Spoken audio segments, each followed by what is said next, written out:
लो जी, ये नवा मॉडल आया जी फ्रोनस।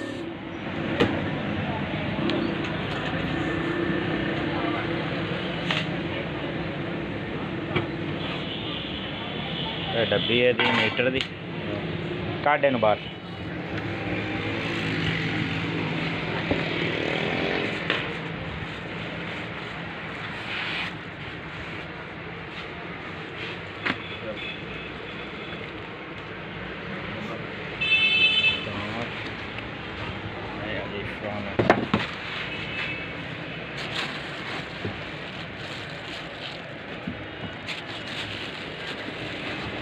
लो जी, आ मॉडल भेजा जी फ्रोनस वाले ने, नवा मॉडल भेजा जी। ये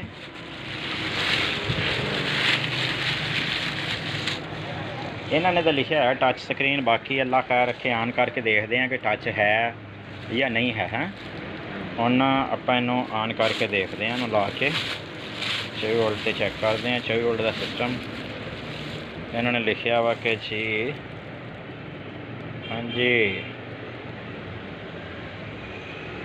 3.6 3600 वाट। ओके जी। लो जी, अल्लाह खैर रखे, चैकिंग दी आ गई ये वारी। हुण मैं तारां लाती 24 वोल्ट करके, अल्लाह खैर रखे।